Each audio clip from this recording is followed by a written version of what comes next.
welcome to the Pekin First Podcast. My name is Josh, and I get the absolute pleasure of serving as the Online Ministries Director right here at Pekin First. And today I am joined by a special guest, and it is one of my favorite people in the whole wide world, and that's Heather Robertson. Hey, Josh. So glad to be with you. Thanks for the invitation to come on the podcast. Heather is the master of everything. She is a great speaker. If you've never heard her speak or preach, she is a fantastic preacher, ordained minister, serving at the Red Door Church. Serving at the Red Door Church, right? Or St. Paul United Church of Christ, right here in Pekin. Yes. And so we're going through our 200th year anniversary here at Pekin First, and I do a throwback Thursday every Thursday, and I ran across where Pekin First had a fire in the boiler, and when we had that fire, we teamed up with the Red Door Church and held some Sunday school over there, and we held service somewhere else, but we used some of that church. They allowed us in, it was a partnership because of the partnership here in town with all the churches. And they said, yeah, come on over. That's amazing. I didn't know that story. I can't wait to share it. That's amazing. Yep. So, this is episode 75. Don't forget to like, follow, and subscribe. If you're listening to this on Apple or Amazon or whatever, just don't forget to share this episode or subscribe to this podcast. All right, this is episode 75. This is called Flying Lessons. Not only is Heather a ordained minister and a great human being, a mom, and all the things that come along with it, she's also a new author. A new author, right? I am a new author. Actually, interestingly enough, this is my third book, but the first two that I wrote for other people. So I was a ghost writer for someone who served actually at this church as a janitor, Mike Bush, who wrote a book about his experience in the Vietnam War. Okay. And then I got to be the person behind the scenes putting together a cookbook in honor of Gretchen Seidel, who was also a member of this church, the Rise Community Cookbook. So this is the third book that I've gotten to be a part of writing, but this is the first one that was just for me. Just for you. All right.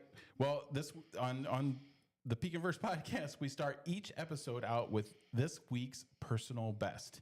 And this is something good that's happened in your life. I was telling you earlier, this came from a meeting a structured meeting that I had at work, and we would start each meeting off with a personal best and a business best. And we're going to do we only do personal best here because personal is the business of the church. So my personal best this week is I got to, believe it or not, and you're going to think I'm funny, I got to mow. Okay. Right? So when I mow a couple commercial fields for some people that I know because I have a commercial mower.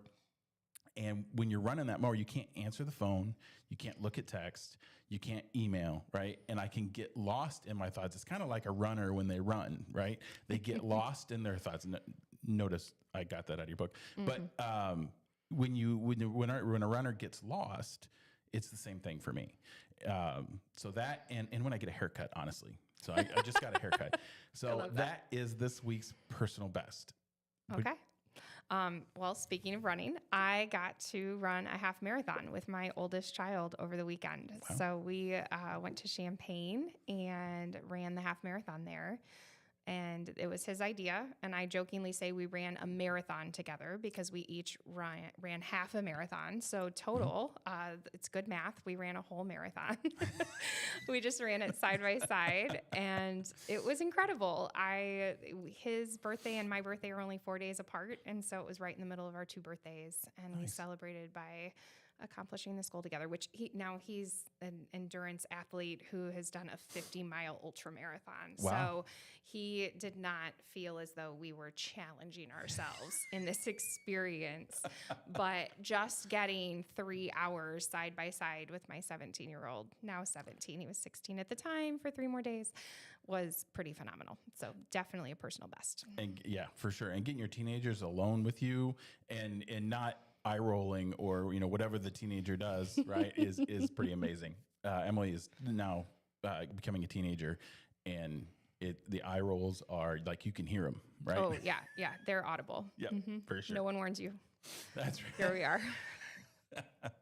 That's right. All right. This is episode 75 called Flying Lessons. That is the title of Heather's new book. It's Flying Lessons to Discover and Remember You. Now, I was telling you earlier, and everybody who knows me knows that I am not a reader, right? I am a visual learner. I'm not a reader. I'm lucky I can remember the sentence before the one I'm reading, right? So that's just it's just the way my brain functions. I don't enjoy reading. So being a normal human being, as we all are, and being a selfish human being, as we all are, and to a certain extent, I think this book kept my attention because it's about me. Yeah, I love that. Yeah. So what a win. Yeah, 100%. We want to explore ourselves. We want to learn about ourselves. We want to talk about ourselves sometimes. And this book allows us being the reader, to do that to me. It does. Yeah. I've never really heard it put that way, but I love that. Yeah. Yeah. Everyone should want to read this book because it's about you. It's about me. And the other part of that is because I know you personally and we've known each other for lifetimes now, I can hear you reading it to me. Right. So that keeps me interested. So tell me the inspiration for the book. Okay. Well, the origin story of the book is about 14 years ago. I was navigating a really challenging time in my own life. And I went to lunch with a dear friend, and she said, "It's so good to have you back." And I was equal parts excited and really heartbroken to hear those words from someone who had known me for most of my life. We had been friends since we were 6th grade, college roommates. We had done so much life together. And I sat in church that Sunday and had recently just come back to my faith, within probably 6 months prior. And I thought to God, I don't want anyone to ever be able to say that to me again. So what are we going to do about that?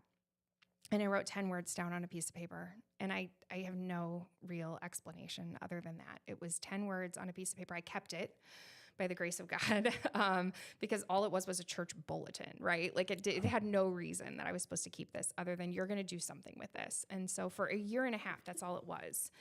And then a year and a half later, I went out to Oregon and met the author of the book that brought me back to my faith, which is The Shack by William Paul Young. Mm-hmm. And in the book, there is a line that says, "This is your flying lesson." And it was about what it looks like to live knowing how loved you are as you, as exactly you, the one created so uniquely that will only exist ever once in all of creation and all of time.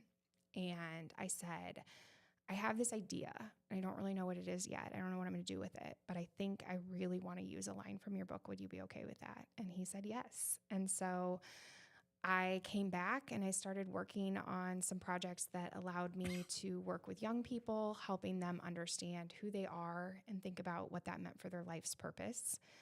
And I really thought that's what it was going to be. It was a social, emotional, vocational discernment tool. I thought I was going to work with schools because that's what I had done. And I took a job in ministry right here in order to do that. And as I went along that journey, I, went to seminary and ended up becoming a pastor. And it was a very winding road, as they often are. And so a few years ago, I was on vacation with my mom down in Texas. And I thought, I have been dreaming about writing this book for so long, and I just keep getting stuck on what it looks like. And so I'm not going to write the book for anyone else except for me. And I'm going to write this book as my 42nd birthday present to myself. And I bought a journal, and I had it engraved and personalized, and I was so excited. And then we boarded the plane to fly home, and my life kind of blew up. And I went through a 7-month journey of court cases and really challenging times. And I had to keep putting the book on hold. And we got to the end of that, and I planned a writing retreat for 3 days up in the place where I went to seminary, because it's one of the most inspired places I've known.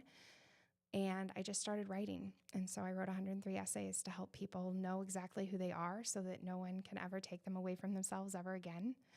And so that they can figure out what to do with it that's unique and particular to them. And so it's been 14 years that I've dreamed of writing this book, and I still am teary-eyed every time I look at it. It just feels like the wildest yes that I've ever gotten to give.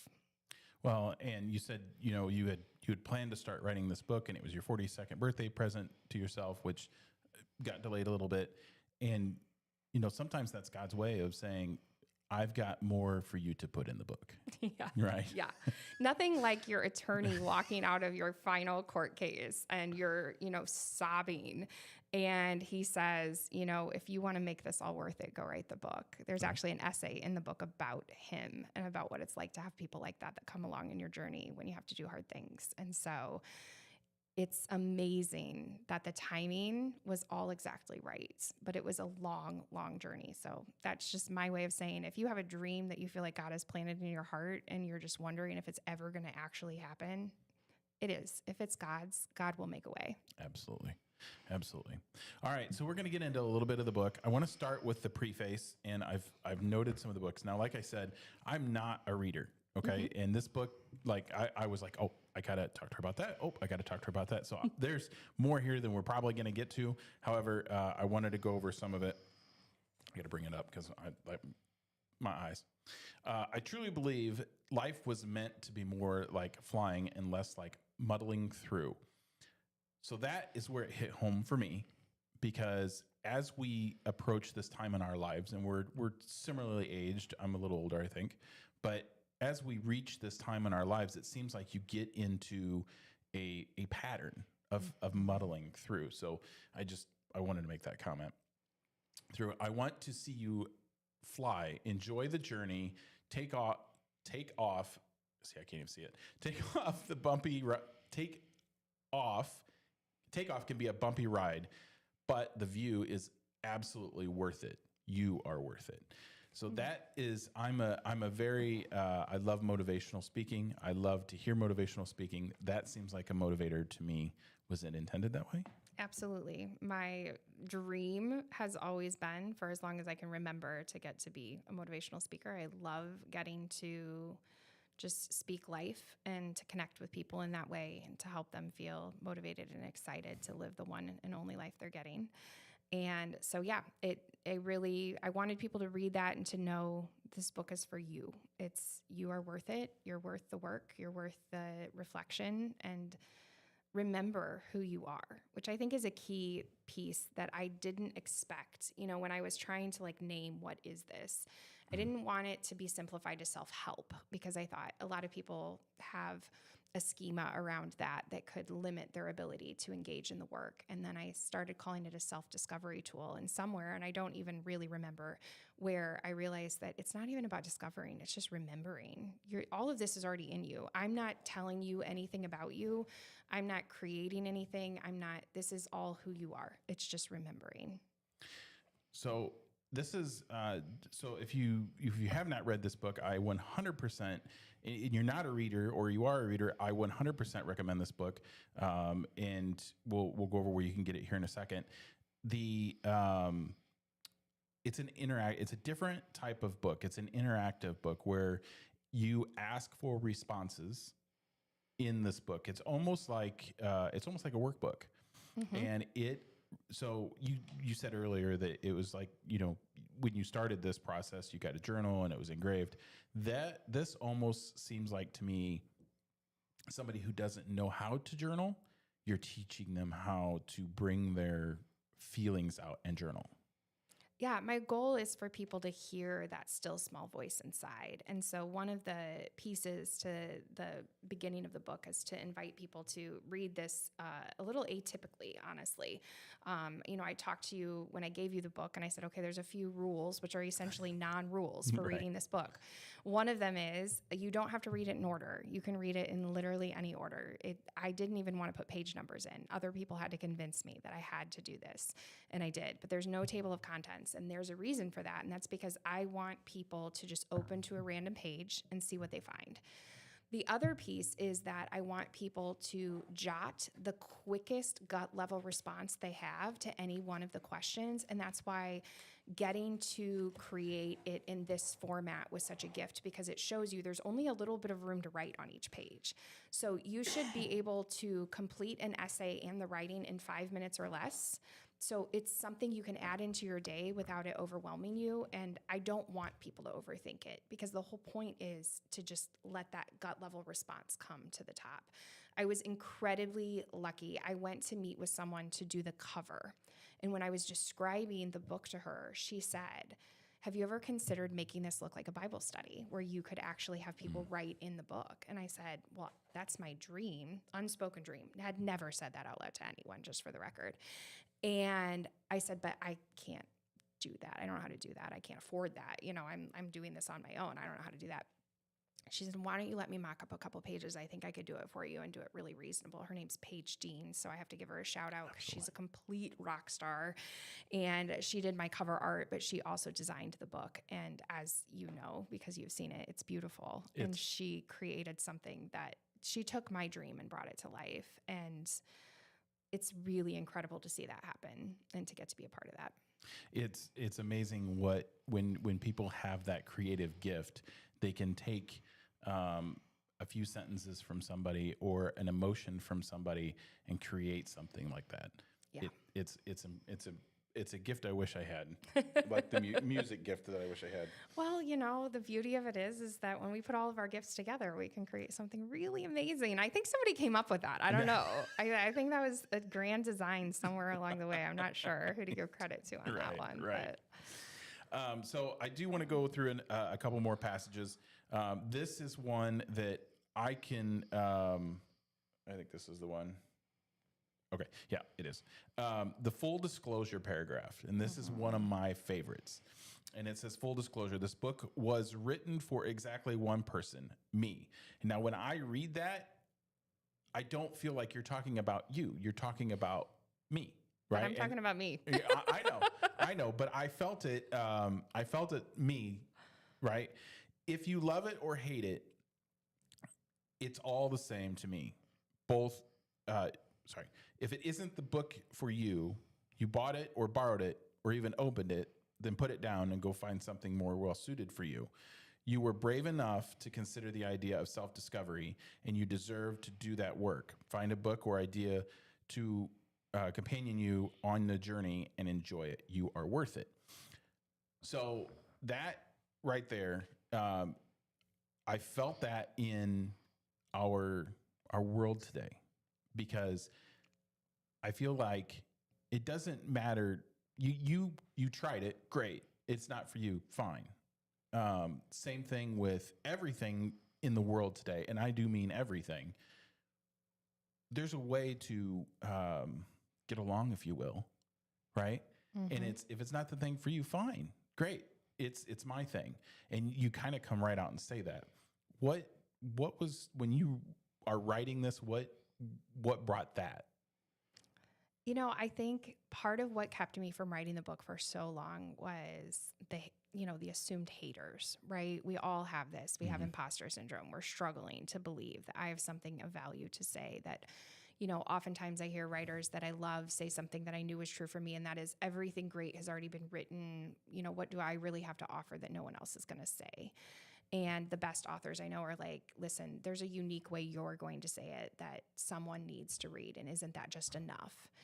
And so it was kind of my way of owning that for myself, but also just setting the reader free. Like, if you got to this part of the book and you think this just isn't working for me, that's okay. And it's so interesting. I took a study group through this at Ollie through Bradley.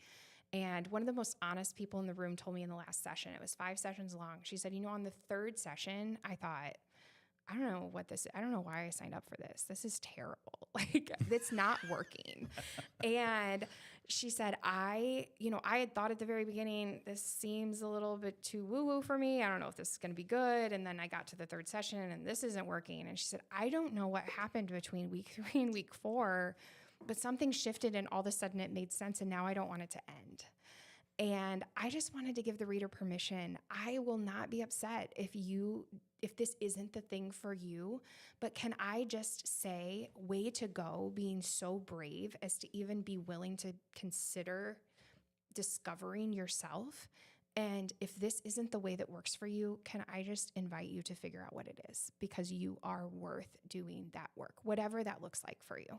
And you said that you were worried about what other people would think, or the haters or whatever. And in your book, and this came to my mind as you were saying that, many of us invest a lot of precious time in preserving on what we are not. Flying is all about knowing who you are. And the question that you ask is, take a moment and jot down your most honest answer to the question, who do you want to be? And we spend so much time trying to be someone else. And this is where my mind went with it. And I'm guilty of it 150%. We idolize people when we should idolize God, number one. But who is it that is living inside you? Who do you really want to be? And we get to an age, and I don't know if this was out of your book or if this is where my thought pattern went, but we get to an age where we look back and we go, this isn't who I thought. This isn't who I thought I was going to be. And I think it came out of your book. This isn't who I thought I was going to be. And how did I get here? And that's, then I refer to the muddling, going through life muddling, and that's where it all came together for me. So I love that you asked that question. Who do you want to be? What's inside of you? It's such a pause point, right? To actually stop and sit with that. And honestly, this is why I invite people to just jot quickly, because I think I could spend eons trying to figure out the answer to that question. And at any given moment, it might look different for me. And, the funny thing about this is, like, I'm reading the book too, right? Alongside everyone else who's reading it right now. And I'm reading it the same way I invite other people to read it. I will grab it off the shelf. I'm having a rough day. I have some extra time, whatever that looks like for me. And I open it up and jot it. And I have had things spill out on the page that I'm surprised by. And that's the fun one about that question for me, is I love getting to see people be surprised by themselves in the most fantastic of ways. And to be surprised, oh, I didn't even know that was the thing that I most wanted until I wrote it down. And then it's written. I don't know what it is, but there's something really powerful about actually writing. I actually hand wrote the whole book. So I have the journals that it is written in. I hand wrote the book, and I wrote it all over. I wrote it all over the world. And so at the bottom of every page is where I wrote that essay.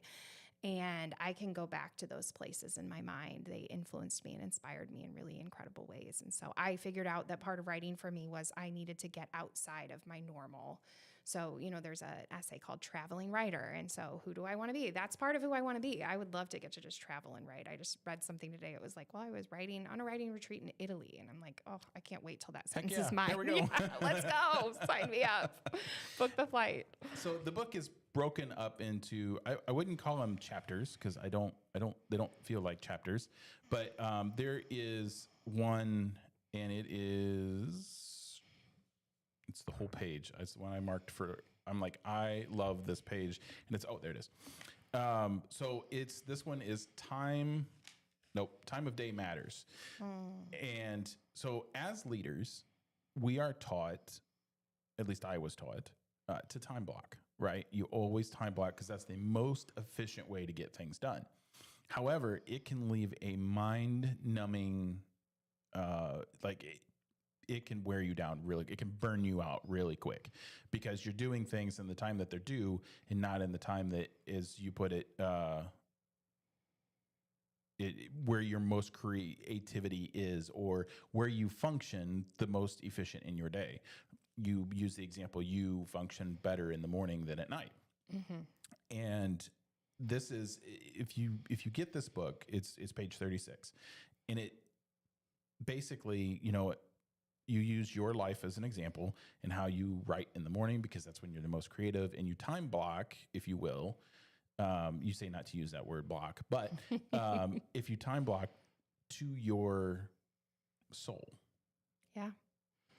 And I call it an energy audit. And so it's kind of the foundation of that piece is learning, where is my energy highest and where does it serve me best? And so I have discovered tips and tricks that can re-energize me if I need them, if I need to override my system, but I operate best if I'm aligned with what is already natural for me, and recognizing that we're all different, and that is important and it matters. Okay, we've got just a few minutes left, so I'm going to kind of skip forward because this was very interesting to me, because when you gave me the book, you're like, okay, in the back is a coffee shop I made up in my head, right? And I'm like, okay.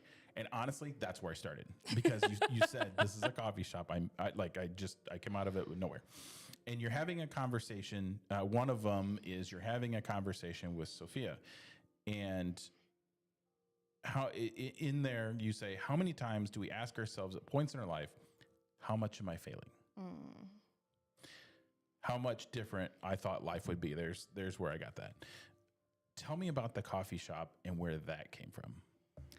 So this is fun. I was part of a group called Co-Conspirators, and it was a group that was designed to help people learn how to make money making meaning. And so it was helping me try to think about, what can I do to turn flying lessons into the dream, and how I get to spend all my time, all my energy, all my days.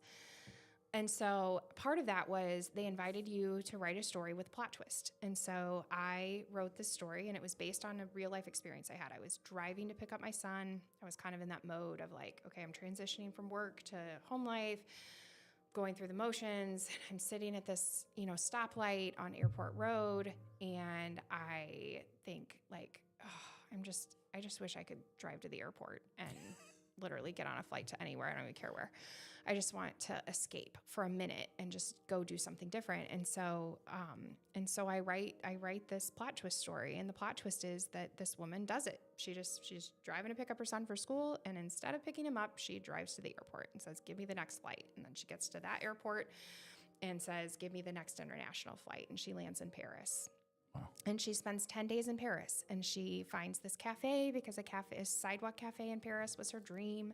She goes to this cafe, and every day she meets this random person, and she has these conversations with strangers that are helping her find her again and remember who she is, right? And at the end of it, she's like, okay, I'm ready to go back. Like, I'm ready to go back, and, I want to live my life. I want to be home. I want to go pick up my son. I want to be back in my life. And all of a sudden a horn blares, and she realizes that she's still sitting at the stoplight. And this whole journey was this journey in her own mind. And that all the people that she met were just people from her own journey that were helping her remember who she was. And all these conversations were just an inner dialogue. And she drives and goes on with her life, but alive, fully alive, because she has spent this time in this fictional cafe. And so I decided to write it. And I wrote all 10 of those essays sitting in Denver Union Station, which is one of my favorite places on the planet. It's incredibly inspiring and beautiful, and has just been done in such a way that it inspires this very fantastical experience, which is what this was. But it has a French cafe in Denver Union Station. I'm like, okay, I have to write it here. Right. And so I did. So La Vol is the name of the cafe, which means the flight. And so there actually is a cafe in Paris called La Envol, which means the same thing. Right. And so one of these days I'm going to get there. But yeah, I really wanted to show the side of it, which is how much we're influenced and inspired by the people around us. And so every one of those characters is actually inspired by real people in my life and real experiences that I've had. But they ultimately come back to me, because it's how they shaped me that made all the difference in the world. And so, yeah, I love that conversation with Sophia. Sophia is often, the name that we reference for wisdom in the Bible. And so I really loved bringing that into it and just taking into consideration what was it like to sit with this wise woman who was offering these really insightful thoughts about this idea of maybe there just is no such thing as failing, because it's all just part of a dance, a much bigger story that is being written. And you can't take one moment in time and have that be the whole story. And that was what I needed to learn over and over, continue to need to learn over and over again. And I was really excited about the way that dialogue came into being. And yeah, they're the bravest part of the book for me. I wanted to cut them. And I luckily had someone who loved them so much, who did the early reading, that I was like, okay, they're staying. And it's been fun because a lot of people seem to really love them as well. Yeah, 100%. So the book is called Flying Lessons.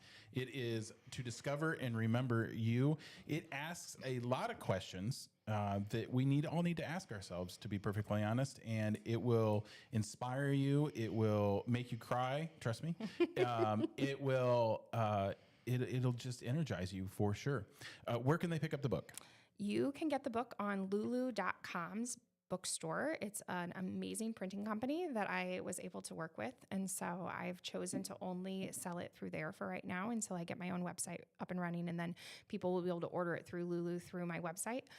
You can also send me an email at flyinglessons10, the number 10, @gmail.com and connect there. And I would be happy to ship you a copy of the book, or if you're local, get a copy in your hands so that I can sign it for you. Awesome. All right. This has been the Pekin First Podcast. Remember, we're celebrating our 200th anniversary. We have all kinds of events going on. So the latest Throwback Thursday has just hit as well. And it is got some old video in it of our 175th anniversary. And I have to say it, and Gina never gave me okay to say it, but I have a picture of Tim and Gina in there, and Tim had hair. So it's great. So this has been the Pekin First Podcast, and we look forward to seeing you next week. And remember, God put us here to do great things. So let's go do great things.